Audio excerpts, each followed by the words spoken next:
All right, our next question comes from the internet. It was addressed through KJRH.com. Odessa from Bartlesville wants to know, what do you think about Boone Pickens' energy plan? Should Congress write some sort of bill that would further the use of natural gas and let's throw in wind power as well? Well, yeah, Boone Pickens has a good idea. The problem is that, and one of the things he came up with, and he addressed us in Washington, the Republican conference, he was not aware that in order to get natural gas, we were talking about compressed natural gas, so that you can compete with the oil and gas and bring down the price. Right now, compressed natural gas, or natural gas, is about $1.10 a gallon. The problem is you've got to convert these engines to do it. Right now we have a bureaucratic problem with the EPA. It makes it almost impossible to get it done. So I have introduced legislation. In fact, Dan Boone has worked with me on this to try to make it so that we can use compressed natural gas. But let's keep in mind what he also said.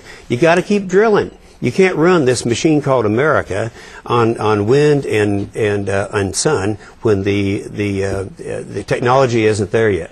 So he says drill, drill, drill. I agree. We need to drill oil and gas. We need nuclear. We need clean coal technology. We need all of the above. That's his program. I think it's a good one. State Senator Rice, 30 seconds. Well, a year before, I had legislation in the state Senate to convert our state fleet, 10% of our state fleet, to natural gas.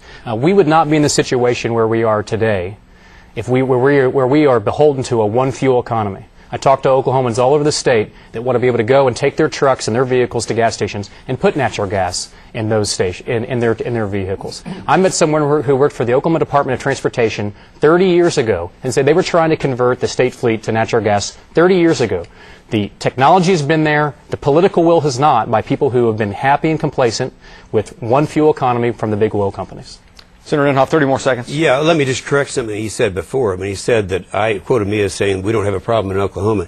You didn't use the whole sentence. I said in talking to the community bankers, they understand that we don't have a problem like other states have. But he cut it off right at the end of problem, so that made it a little bit distorted. He's right to do this with the fleet. We should do it with federal fleets, but there's a difference there. That's liquefied natural gas. You can do it with liquefied natural gas. That technology is here, and it can be done. The problem is it can't be done for Karen's car at home because it's something where you have to drive every day to make it work. So I'm all for that. I think the federal fleet should do the same thing Oklahomans do. Suggest.